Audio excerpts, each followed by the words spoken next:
Hello friends, and welcome to Stitches and Starlight. My name is Tashiana, but you can call me Tashi because that's what all my friends do. And we're friends now.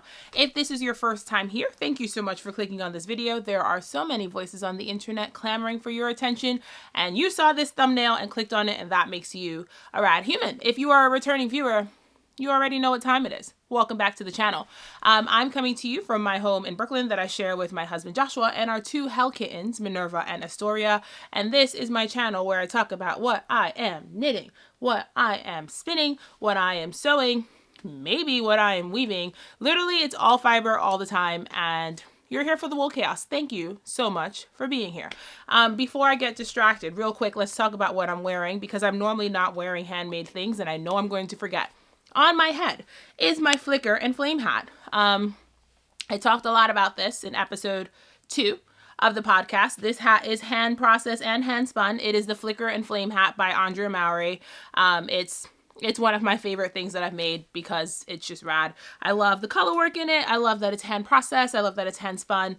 I talk about this at length in episode 2 of the podcast. On my body is something that I sewed. This is the Penny Raglan by Stephanie Lennox. I will link the pattern in the description box. It is a raglan. It's just a raglan pullover. I sewed this from bamboo cotton jersey from Blackbird Fabrics. I even did like the matching ribbing.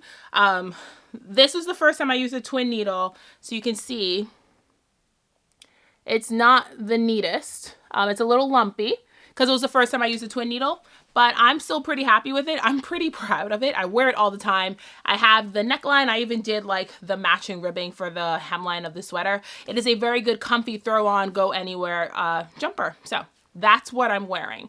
Now to the podcast. We have a lot to talk about.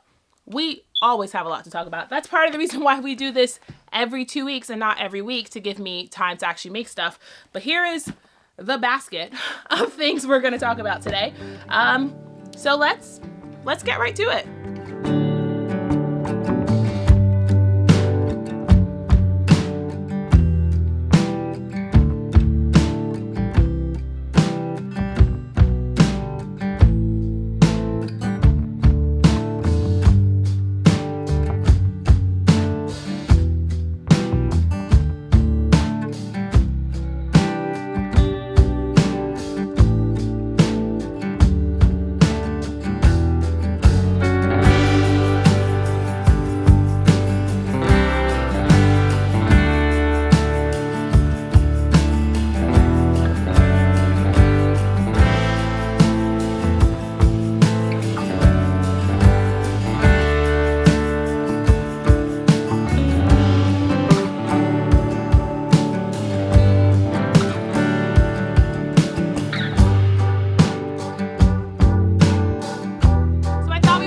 Objects first, because I don't have a lot, and the 3 that I have are all yarn based.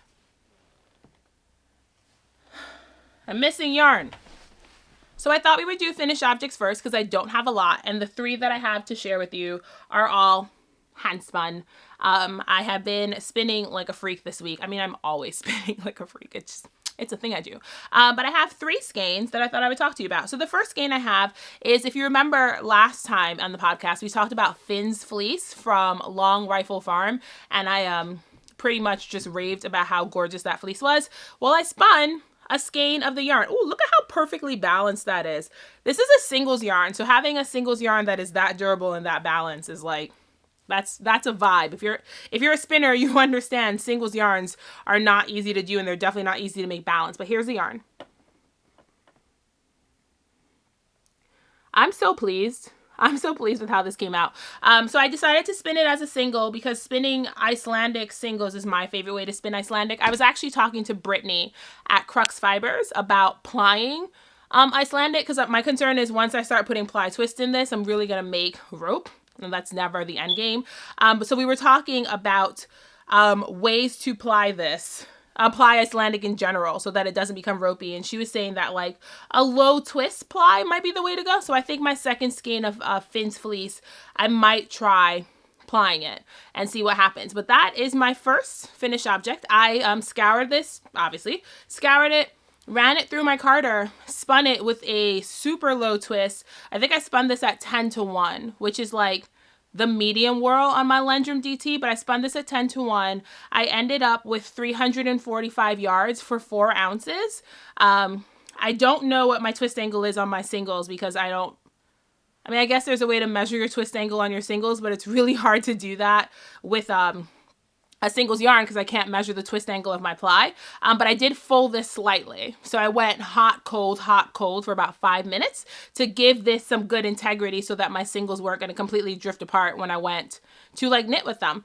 But I think I'm going to hold this double, like cake it and hold it double on itself and knit a hat. It's not toothy. It's not prickly. Like I'm rubbing this against my skin and I have 0 issues. This is probably like, I mean, that's not what you guys came for, but you know, I had 0 issues with this and I love this yarn. I think it's beautiful. So there's that. My other skein of hand spun, if you're not familiar with Longway Homestead is a Canadian mill. I don't think they're a farm. They do raise sheep. They're a mill farm situation. And they do a breed study box. So you can get breed specific yarn every month or you can get breed specific fiber. And I've done it for 8 months. I've only spun one of the packs, which was Icelandic. It was my first time spinning Icelandic. So I'm on a mission this year to spin those breed study boxes instead of just having them. So I started with Tazhi. I don't remember the order that they've arrived in, so I can't spin them in the order that they've arrived in. This is still damp, so it's not skeined well because it's still damp. But here's what it looks like. I will wrap it up so you can hold it again. Here's what it looks like. So I spun this end to end. I mean, yeah, I spun it end to end, which, you know, it's pin drafted roving. And I spun it end to end and then I chain plied it. I ended up with, my notes are on this little Tyvek tag. I ended up with 265 yards of, I would say this is about sport weight. My twist angle was a very robust 35 degrees, but this is Tazhi, so it can take it. Look at that. There's so much elasticity and so much bounce in this yarn. It is absolutely lovely. I am super happy with it. It's still damp, so I'm going to go hang it back up to dry when we're done filming, but this would make like excellent anything yarn. Like if you've ever knit with Tazhi, it's next to skin. Super soft, super squishy. It was a really nice prep. I've never spun a fine wool that was pin drafted roving. All the fine wools that I've spun was top. I mean, that bounce is wild.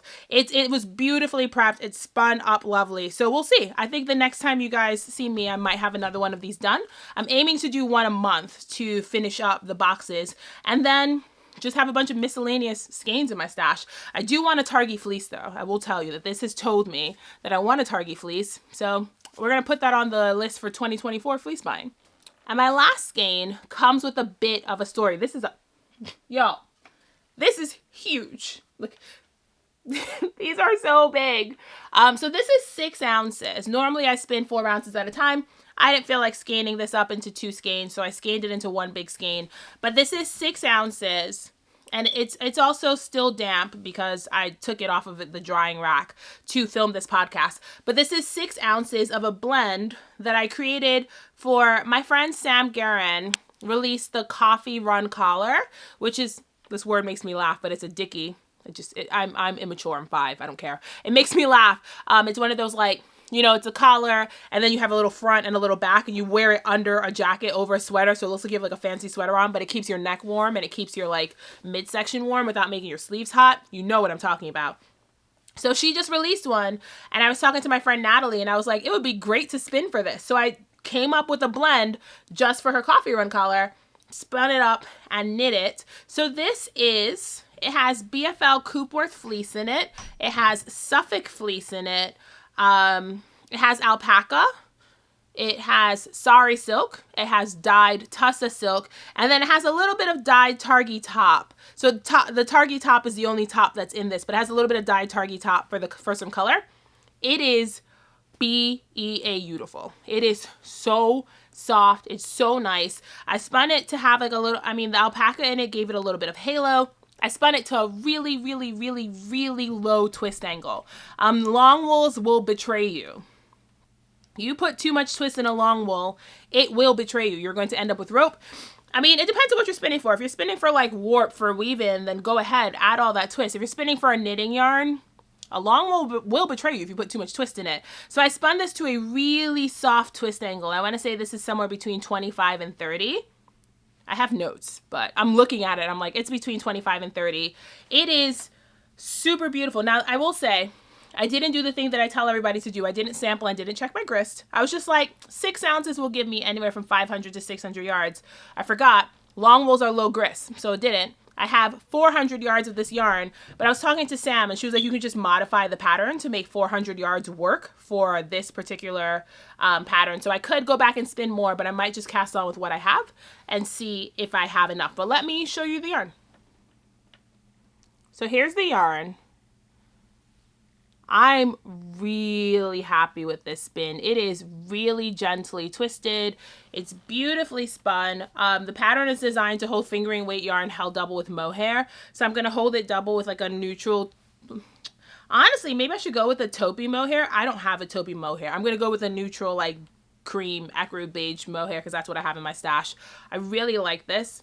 Again, it's super soft. No prickle against my skin whatsoever. And I put the blend I put together because I wanted drape, I wanted stitch definition, and I wanted it to be warm. So I figured the long wool will give me the drape, the Suffolk will give me the stitch definition, the alpaca will give me the warmth, and then everything else was in it for color. Like the sari silk, I'm not sure if you see that.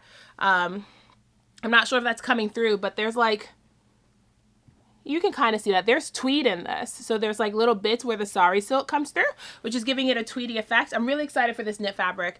And I think it'll just be a little easy project in between all the sweaters that I'm knitting. So this is going to have to go back to finish drying. It is, look, just, it's so squishy. This will go back to finish drying after I'm done filming and then probably cast on with it this week. And we'll have some sort of update for you the next time we hang out. But those are my finished objects.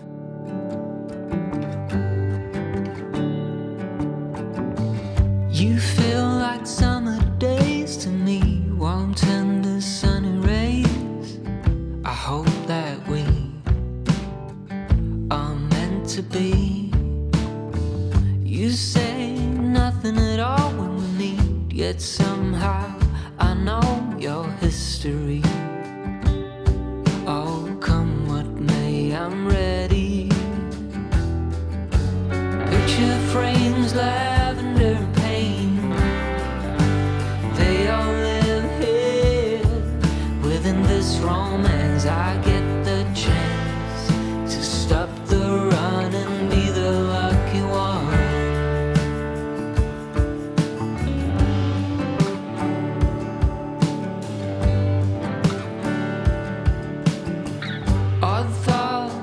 Some dusty dreams, and we seem to find common ground. Guess everyone's got their own sound. I never cared much about fitting in, what's right or a sin. But as you stand before me, I give in. Picture frames, lavender and pain,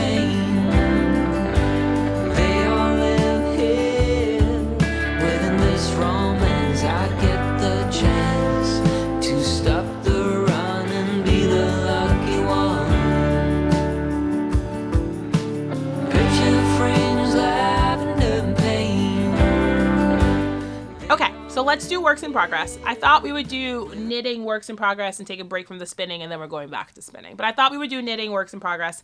I'm not going to show you everything that I've been knitting on. I'm only going to show you the things I've made significant progress on this week. Like, I worked on my sheep camp sweater for one day for 2 hours, which amounted to 2 inches of the body. So is it worth it to show you that sheep camp sweater for 2 inches of the body? I mean, probably, because that sweater's beautiful. But like, no. And I worked on my pressed flowers cardigan, and I've gotten one front done, but I still have to do a back and another front. So is it worth it to show you with like one front done, I don't know. So I'm only going to show you the 2 projects that I made significant progress on instead of showing you like everything I knit on over the last 2 weeks, because I knit on a lot of things. So it looks like I don't make a lot of progress because I don't finish things because I like spread my time out. But then when I finish things, it's like finish because I've been working on a lot of things at the same time. So we're going to talk about my sidewalk chalk slipover because I'm very proud of it and I like it very much. Here's where we are. So I have... The last time you saw this, I think it was about here on the fronts. So I have joined the front and back, and I'm maybe 6 inches into the body. I'm going to show you this fabric because I like that I'm like peeking over it. I'm going to show you this fabric because I really like it. So there we go. There's my sidewalk chalk slipover. I love this yarn so much. But I am realizing that I was overconfident when I thought I was going to have enough of the sidewalk chalk yarn. This is all I have left of my second cake. And I still need to knit 5 more inches of this body. So I'm definitely going to have to do contrasting neckline, shoulder cuffs. And I'm actually going to have to do a contrasting hem. I'm not going to have enough. So... in my defense, I knew I wasn't going to have enough. I had 600 yards to start with, and the pattern said I needed like 7. So I knew I wasn't going to have enough. I'm going to knit the body, and then I'm just going to do a contrasting yarn for everything else. But I love this fabric. I'm so proud of this. Like, this was something I just like dreamed of. I was just like, I'm going to take, actually, to be perfectly honest, this is something that I saw Jenny at Seasonal Maker on Instagram do, and I was like, that's pretty cool. And then I was like, what would happen if I like did something similar and messed around with different proportions? And this is what happened. It's a beautiful yarn. So this is, if you ever wanted to know where the sidewalk chalk bats came from, this is where it came from. Oh, speaking of bats, I forgot to say this. I meant to say this and I forgot. But if you want to spin the same yarn that I'm spinning for Sam's cowl, her collar, those bats are going to be available in the shop update when I do it, which is taking a while. There's a reason why the shop update's taking a while, but when I do that shop update, those bats will be available with a bunch of other things. And if you want to keep up with Starlight blends, follow me on Instagram. So the next thing, you guys remember when I did that whip audit? Look at my ranunculus. It has a body. It has a body. It's been bound off. We're on to our first sleeve. I worked on this for 3 nights over the week, mind you. I did that video exactly 7 days ago, and I was about here. So I worked on this over 3 nights, and over 3 nights, I finished the stockinette. I did 4 inches of ribbing, and I started a sleeve. Now, I haven't knit on this since Thursday. The plan was to have this finished for today, and then I've gotten distracted like you do, the squirrel brain, whatever, it's a thing. So it's not done. But it is very close to being done. So by the next time you see this, this should also be finished unless I get distracted and I don't work on it at all. It's so nice. And I tried it on. It's cropped, obviously. Like, it's cropped. But it fits really nicely. I ended up knitting the body to a total of 10 inches. I think I did 6 inches of stockinette and 4 inches of ribbing. So it's a total of 10 inches. It stops just like 2 inches under my navel, which is a really good place for a crop for me. And it feels great. So I'm going to do, I think, like a little bit longer than elbow length sleeves. And then I'm going to do the I-cord bind off that's in the pattern. The pattern says to knit the sleeves to 7 inches. I'm going to knit the sleeves to 9, but I have 6 inches of sleeve already. So I have to do like 3 more inches of sleeve on this one and then do an I-cord bind off and then do 9 inches of sleeve on this one. And then I'm done. And that's it. And then it gets blocked. I'm really happy with this. I love this fabric. I love how it feels. This is new to Den in Kavarts. I'm not sure how you say it, but it's Kavarts. And it's the Ranunculus by Midori Hirose, which... Hirose? Midori. Everyone has knit this by now. I am very late. In fact, there's talk of starting like a late to the party ranunculus or love note cal in the Stash Down Discord server because so many of us are just late to the party. And meanwhile, other people are like, yeah, I've knit 5 of those. And I'm like, all right, I'm late to the party. I'm probably going to knit 2 or 3 of these. These are great. They're really quick projects. And it's a cloud sweater. I'm not going to knit all of them of new to Den. I really want to knit one that's all lace, all mohair. And be like scandalous and have like a really drapey, like high gauge, almost holy sweater. So that might be something that I do later. But I'm really, really happy with this. And I think it's so pretty. Also this like, you know what a ranunculus is. Everyone's made one. but this is mine. So there's that. And my last knitted work in progress, you guys are going to be so proud of me. You guys are going to be so proud. I have a sock. How proud of me are you? So here's what I've learned. I've learned that 2 at a time socks are not for me. Okay. I've learned that the way I was knitting 2 at a time socks is not for me. I was getting tangled. And then I watched Taylor's video, Taylor at Wool Needles Hands on 2 at a time socks. And I realized that I was like twisting myself up because I wasn't doing the thing that she recommended doing. So I don't know if I'm going to do it again. I might give that a try again at some point, but I discovered that I really like 10-inch shorties. So that's how I finished the whole sock. I finished one sock. I am already halfway through. The second one's in my purse because it's my purse sock. I just keep it in my purse, and like while I'm commuting on the subway, I pull it out and I knit a few stripes. This is Spellman Mortuary by Nomadic Yarns, self-striping yarn. What did I do? Rewind. I did the Fish Lips Kiss heel on this. It's a toe-up sock. It's a normal Turkish. I think it's a Turkish cast on. And then I followed the instructions. So I measured my foot, and I knit it exactly the way the Fish Lips Kiss. Why is it called that? I knit it exactly the way the Fish Lips Kiss says to knit your sock. So like I measured my foot, I knit it to like where it said you were supposed to stop knitting the foot, and then I started the heel, I did the heel. And then for my leg, I did 2 inches of leg, and then I did 1 inch of ribbing. I'm currently testing out how long I want the leg of my socks. So I'm going to wear it like this and see if I want to knit them longer, because I had 2 50-gram cakes. I still have 17 or 18 grams of yarn, so I could knit this much longer. Like I did not think I was going to be able to get, like I was really worried about like playing yarn chicken, but in actuality, I could probably get a pair of socks out of a 50-gram cake if I did contrasting toe, heels, and cuffs. And then that'll make my money go a little bit further if I decide to get more self-striping sock yarn, because now striped socks are like where it's at. I love this. Also, it's really fun to knit striped socks because then you could just be like, ooh, I'm making clear progress. Look at all these fun stripes. So I'm very enthused about this, and I am halfway through the foot on my second sock. No second sock syndrome, not on my watch. So I thought we would do spinning whips. I have recently decided that I wanted to give spindling a go. Turkish spindling a go again, and I've really been enjoying it. I've been doing the last 3 nights, I've been doing 15 minutes a night before bed. And it's obviously much slower progress than like a wheel. But like, look at how beautiful this is. How do you show a Turkish spindle on camera? I don't know how to do this. There we go. I'm like, how do I cover my eyeballs so you don't get distracted by me? But there we go. So that's my Turkish spindle. I'm spinning, the colorway I'm spinning is called Herding Cats. And it's by, it's dyed on Falkland by Into the World. That's the colorway.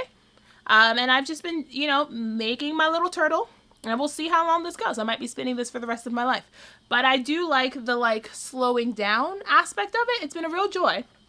But I will say I had to cheat a little bit because I couldn't figure out how to start a leader on my spindle. So I had to cheat a little bit and start the leader on my wheel and then transfer the fiber with the leader to my spindle, which honestly, no shame in my game. If I couldn't figure out how to use my spindle because I couldn't start a leader, like it seems really silly to not spin on my spindle because I couldn't figure out how to start the leader. So I started the leader on my wheel and then moved on from there. And it's been a real joy. And the other thing I wanted to show you is my support spindle. So here it is.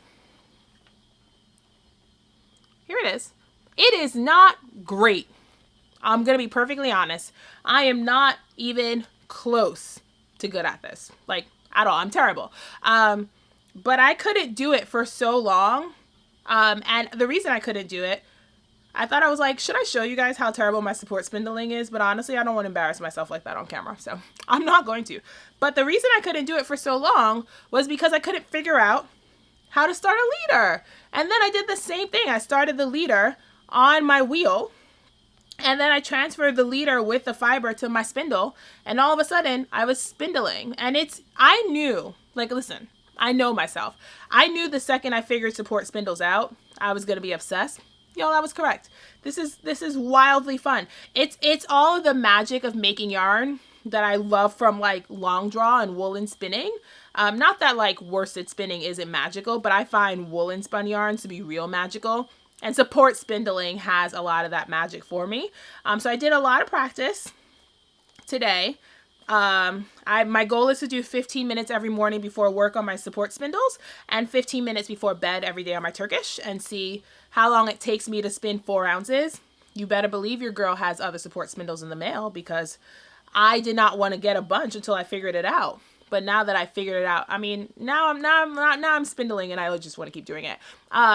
You better believe I have a few more in the mail. Because now that I figured it out, I'm like, all right, this is how people end up with whole flocks of spindles, right? Yeah, so I understand now how people end up with like whole flocks of spindles. Like sometimes I follow people on Instagram and they post those pictures and there's like 30 spindles and I'm like, why do you need 30 of them? And I'm like, oh, I get it. They're all different. They all have different characters. They're all like your little children. And then you want to spin multiple projects at the same time. And so I get it. I don't know if I'm ever going to be that 30 spindle girl, but I have, maybe by the next time we hang out, I'll have some acquisitions to show you where I'll have a few more support spindles in the mail. So literally while I was talking to you, I spun this much on my temporary cup. It's not, listen, I'm not good at it, but this is more progress than I've ever made. And I really wanted to learn. I should tell you where this spindle is from. So this is a spindle from Woodland Handcrafts. I was talking to a few of my friends and they were like, this is an ambitious spindle for a beginner. So I'm hoping that when my heavier spindles come in the mail, we'll see how it goes. But I'm figuring this out. We'll just see. Also, I'm spinning pin drafted roving, and this is south down pin drafted roving, and it is a bit neppy. So I'm wondering if that's contributing to like why I'm not getting like the most consistent singles, because this is a little bit neppy, but it's good learning fiber, so I don't really care. Like, I'm not trying to get super smooth yarn straight out the gate. I don't know how to use this. I'm learning how to use this. Once I've like learned a little bit, then we'll aim for those like perfect Instagram cops. You see, you know exactly what I'm talking about. You know, everyone knows what I'm talking about. When you get those like Diana twist photos where it's like 8 spindles laid and she spun her whole like Inglenook stickleback advent, and you're just like, I could never. That's gonna be me, but not like tomorrow, obviously. So my last spinning project is the project you all knew was coming. So Andrea Mowry has released the Shift Again. My whole heart for that pattern, and I've started spinning for it. So I'm spinning a combo spin of Spindalicious colors for my Shift Again. These are the 4 colors that I'm spinning. So they're all like purples and pinks. Some of them are deeper, some of them have like lighter colors, and I'm spinning that for my Shift Again. I have 8 ounces spun already, so I'll show you the bobbins. Here's 1. Here's 2. So here are the 8 ounces I have spun. I'm really happy with this spin. I'm really excited to see what it looks like. I have not picked contrast colors for my spin because I'm not going to pick contrast colors until I have these done. I want to like finish all the yarn and then decide on contrast colors, because this is a big spin. This is going to be a 28 ounce. Oh, just saying that out loud is exhausting. This is going to be a 28 ounce spin. My main color alone, I need 16 ounces, and then I need 12 ounces of contrast color. So halfway through my main color spin, and then there's going to be so much plying, like so much plying, and then we'll pick main color. So I should tell you what the colors are, because Beth at Spindalicious does have dyed to order. So if you see a color you like here, you can get it. So here we go. This is, I'm just gonna, how do I show this to you? Oh, we'll do it like we were doing it for Advent. Okay, so here. This is unrequited. This is on Fin. So this is 1. This is Pale September. Here we go. So this is Pale September on Corriedale. This is, oh, I'm drawing a blank now. No, I'm lying. This was Requiem. This is Requiem. I don't even know how you say this word. This is Requiem on Fin. This is unrequited on Rambouillet. And this, I mean, the Rambouillet is a bit of a hot take to throw in with all these toothier yarns, but it was the color that I wanted. So there we go. And then this is Prairie Rose on Corriedale. So these are the colors in my combo spin. I tried to pick 2 colors that were pretty much deeper colors, and then 2 colors that were a bit lighter. And then I'm spinning them all together I'm mixing them up in the bobbins. Like I'm striping a little bit of this one and then a little bit of this one and then a little bit of the other, so that it's not just all of one color, then one color, then one color, because I don't think that's going to blend well in the finished yarn. So I split this up and then I'm like striping it, and we'll see what happens. I'm really excited about this. I have no idea what it's going to look like. But it's going to be mostly pink and purple, which I think will make a great fabric. And honestly, if you've looked at Spin Cycle anyway, there's no uniformity in those skeins. Like, you can get one batch of Spin Cycle, one color that's one color, and then you get another batch of the same colorway and it looks completely different.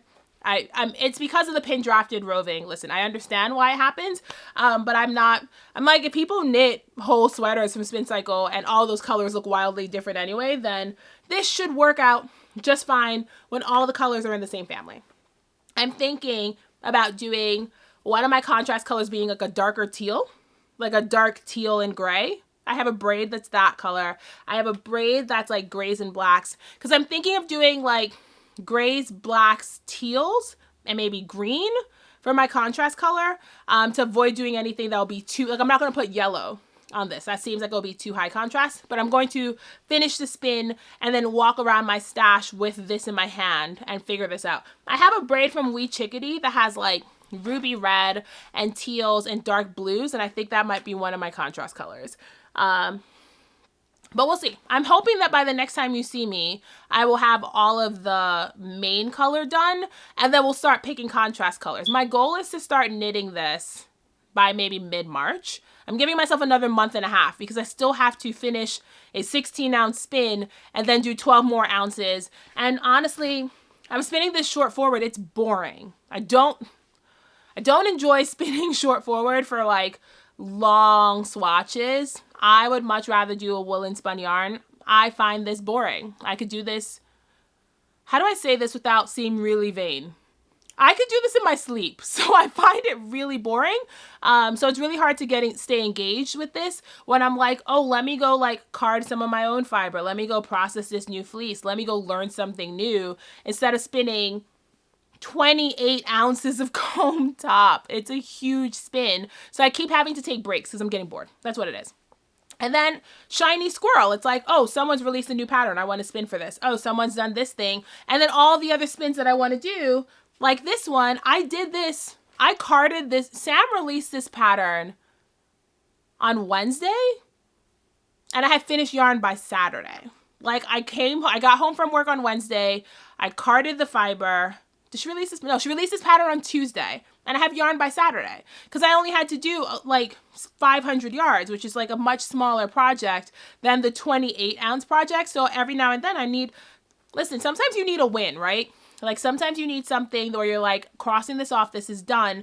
And so I keep getting distracted by the projects when I need a win. So this is going to be a background project for a very long time. I'm hoping to have all the yarn done by the middle of March, but like if I'm still spinning this in April, kind of is what it is. So that's where we are with this. This yarn makes me so happy. This was not boring. Nothing about this was boring. This was a delight. Okay, so that's all I have for works in progress. Yeah, I did all the spinning whips. I did all the knitting whips. We're going to quickly do acquisitions. Inevitably, they're awesome. In my defense, I paid for these in December. So, actually, no, I paid for this in like October. So, one of my acquisitions is a fleece from Robin at Nistock. And Robin does, she does her fleeces on like a reservation basis. So you reserve the fleece, and then when she gets to like skirting it, then you get it. So when you buy a fleece from Robin, there's no guarantee you're getting your fleece. Like she reserves fleeces in like April, and I've gotten fleeces in like September, which is great. Like I'm not in any rush. I don't care. But I reserved this fleece, I want to say in like October. And I just got it. I only got a half because I'm a rational human being. So I only got a half. This is from a sheep named Angelica. She is a CVM Rambouillet Cotswold Corriedale Cross. Most of Robin's sheep, if you're not getting like a pure breed Cotswold, most of her sheep are crosses. I'm really hesitant to take this out this box because it was fitting here really nicely. So I think what I'll do is I'll try to pull out some locks without disturbing it. And then I'll just show it to you in the box. But Angelica is a gray ewe. And she's just, ooh, here we go.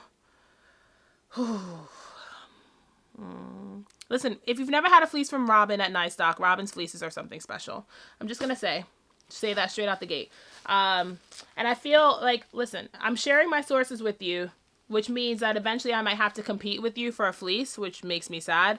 But honestly, Robin she puts such effort into raising a flock for hand spinners. It's absolutely delightful. Here is a little bit of Angelica. Oh my God, this is so nice. I don't know how to handle this. Listen, I've opened this fleece and I've looked at it, but now that it's in my hands again, I don't know how to process how much I like this. This is, here's Angelica's fleece. So here it is. It's look, that's a solid staple length. So if I, wanted to torture myself, I could comb it. I mean, this is probably like a 4-inch staple. I have 3¼ pound. I have about 3.5 pounds because I got a half fleece, but now I regret it. I should have gotten the whole thing. But then a whole fleece would have been 7 pounds. And it's honestly, where am I going with a 7-pound fleece in the chaos that is my life? She literally has she has Corriedale crimp. She has Cotswold length. She has like that Rambouillet CVM. It's literally the best of all the breeds. I'm going to show you in the box because I think you guys like that. This is Angelica's fleece. How do I do this without it falling everywhere? Maybe I won't show it to you in the box. This is Angelica's fleece in the box. Here we go. This is Angelica's fleece in the box. And I think she's just lovely. I'm really excited about this. That is probably not going to be Starlight Blends inventory. That's going to be all for me, especially since it's a half fleece, because by the time I scour that, I'm going to lose like 30 to 40% of it. I'm probably going to end up with like 2 pounds, which is like a perfect spin for me. So there's that. There's this. So Sister Sheep, they were doing this like really cool thing last year where they had someone who just had a bunch of Angora. So they were like, you can have Angora for free, just pay shipping. And I was like, yeah, that sounds great. So I got 7 ounces of Angora, and all I paid for it was shipping. And it came packaged so nicely. It came packaged in these like little sushi rolls, and it's tissue paper wrapped bits of Angora rabbit. Is it Angora rabbit fur? I guess it's like rabbit fur. I don't know what to call this. So here we go. I'm just going to pull out a little bit for you because I really don't want to mess with it. I just have oodles of just cloudy, silky, soft, just beautiful Angora fur. I'm so excited about this. It is an absolute delight. There will 100% be Angora in Starlight Blends bats now. It was such a treat. And honestly, I don't know if you know anything about Angora. It can be pretty steep because, it's grown on rabbits. And so, like, just based on the sheer volume of it, it is definitely considered a luxury fiber. So the cost of it can be pretty steep. So to get that much Angora, 7 ounces of Angora, literally for the cost of shipping, is like wild. It was wild. I'm very pleased about that. Yeah, I'm super happy. There's a few other things I have to show you from acquisitions. There is another fleece, but it's not next to me, so I have to go get it. I did get some Chowgoo shorties. I was talking about how I'm knitting my socks on 10-inch circulars.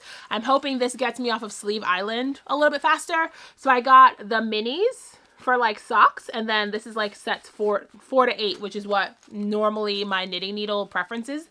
I didn't get the yellow pack because I don't really enjoy knitting on 9s to 11s, so I'm hoping that covers all my bases. This was a little present, and I thought I would show it because it's super cute. If you don't follow Rochelle at Sassafras Knits, you should. She does Progress Keepers notions, like Progress Keepers as stitch markers, and she does little pouches.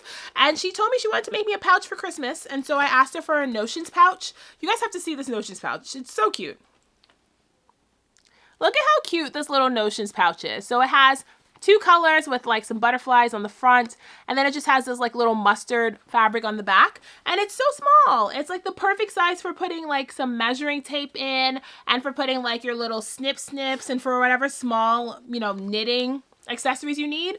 My notions are literally all over the place. It is a sad situation, so I'm really looking forward to like collecting them and putting them in a home like a proper knitter. And then I finally got my Lina magazine that has the pattern that has this pattern, actually. It's the Maplewood Pullover.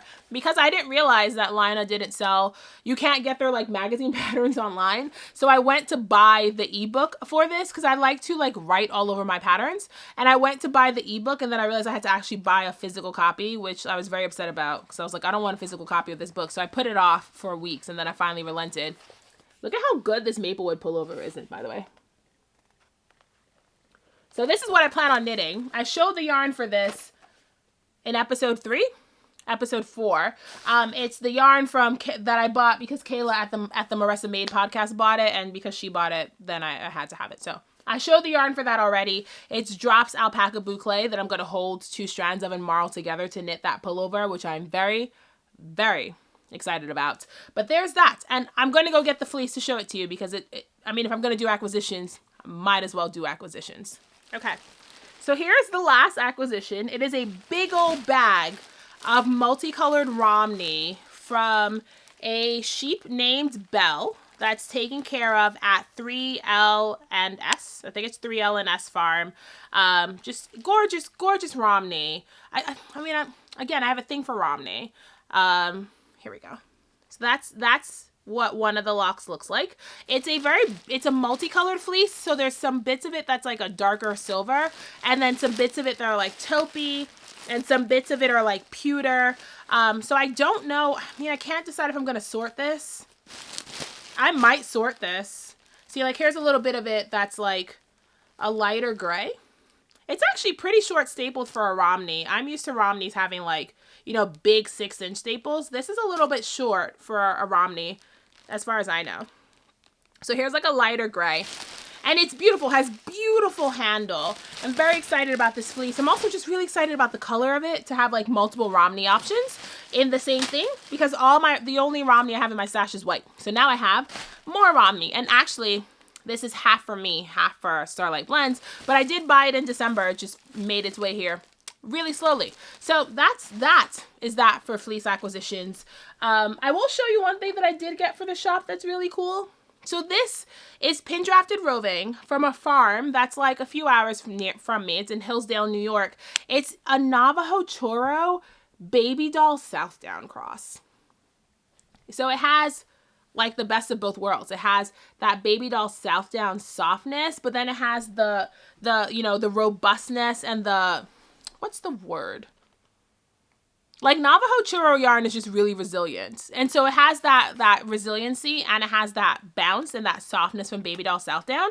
And it's going in sock bats. I'm building a sock blend, and this is going to be at the heart of the sock blend. This is from a ewe named May. So it's still single sheep fiber. It's just pin drafted roving, so I don't have to scour it and card it myself.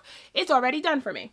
So I just want to share this because I think this is delightful. I think it's absolutely beautiful. I spun up a sample. Woo child. It was lovely. So I said I would tell you guys why shop update's taking so long. Shop update's taking so long because I got a new carder. You guys, I did it.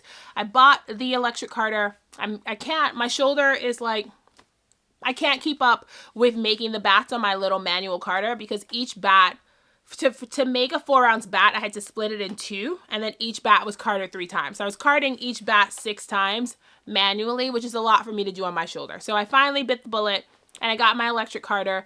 It's not here yet, so I'm waiting for it to arrive, and then once it arrives, I will be ready for shop update. So I'm hoping shop update will be at the end of January, but again, that is totally contingent on when my carder arrives and I can get to work. But I'm very, very excited because I got some real good stuff cooked up for you guys for this next shop update.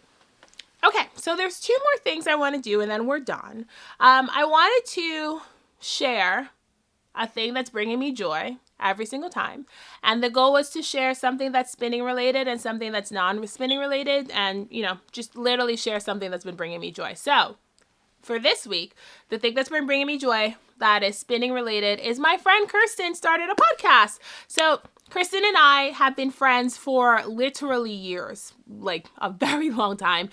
We scrapbooked together, and then Kristen and I learned to spin together. So in my like origin story, Kristen's the person that I was talking about when I was talking about the person who like influenced me to buy my Spinolution Bullfrog with like 0 spinning experience.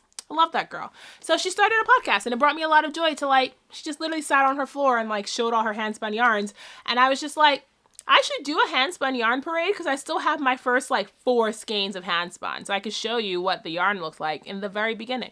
That might be something we do in the very near future. So I'm going to tag her in the description box. I love her. Loved her podcast. She's only going to do monthly episodes where it's just like a monthly wrap up. But honestly, I think that's great.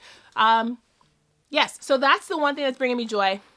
The non-spinning thing that's bringing me joy is the Dimension 20 Never After podcast. Ooh. Is it a podcast? It's an actual play. The Dimension 20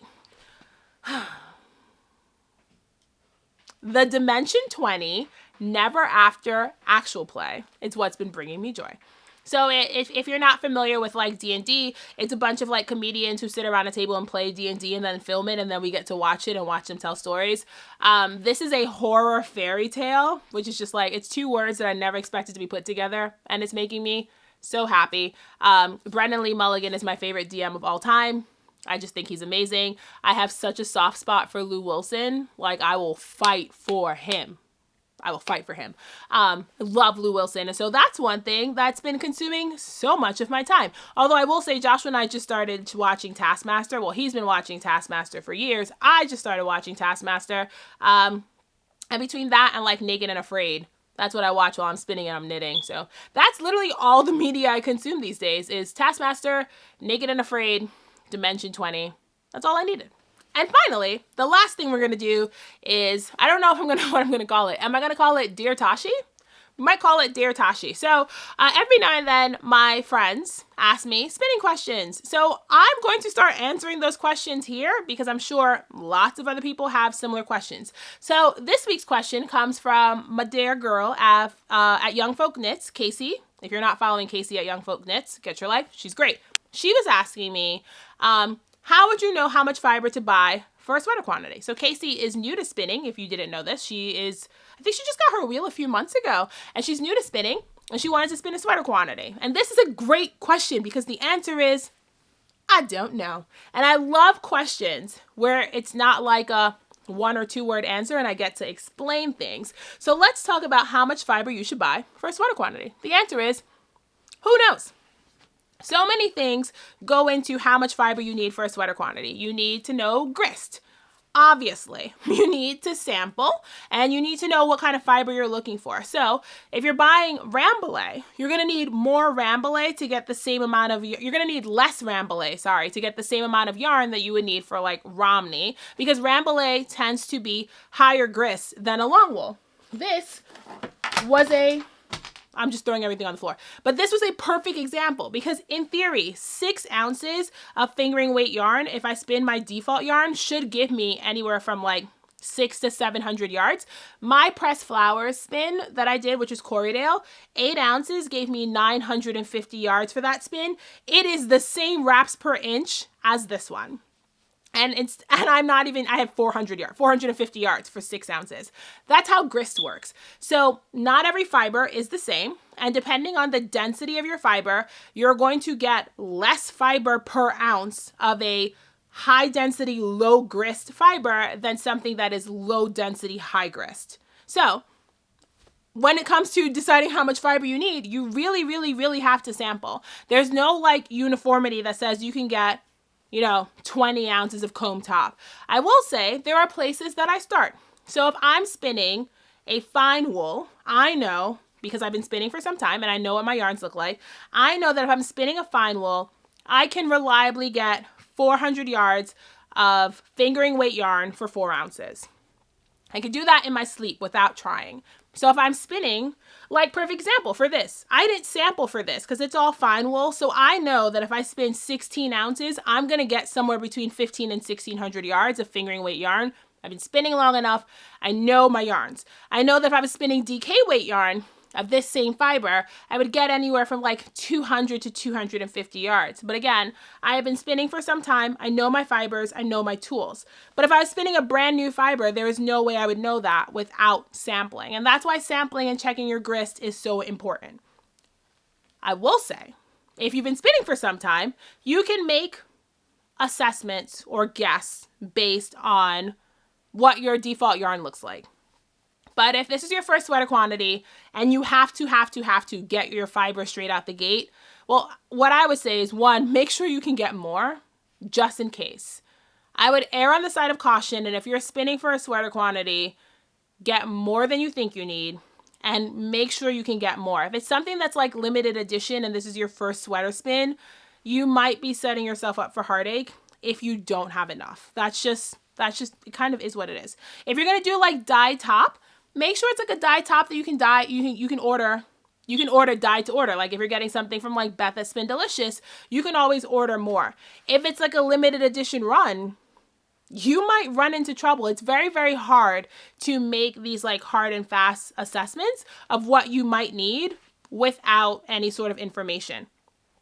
So that's the answer is who knows? And I feel like I babbled a lot to say sample. That's literally the only thing I can tell you is sample. Get a little bit of your fiber, spin your sample. First of all, make sure it's something that you want to knit a whole sweater out of, because what if you buy 1.5 pounds of this and you spin up a little bit and you realize that it's not something that you want to wear next to your skin? That would be heartbreaking. So make sure it's something that you want to spin, make sure it's something that you want to knit, and then sample and go from there. There's lots of resources on how to check grist online, but it is so important. So important, as evidenced by this, where I don't have enough yarn for the project because I didn't do any of the things I'm telling you to do. That's it for this week. Yeah, that's it for this week. That's it for episode 5. Thanks so much for hanging out with me. Like, comment, subscribe, do the YouTube things, and I'll see you for the next one. I don't think I have anything to say after that. I think we're done. I'll see you for the next one. I love you. Go make something fun today.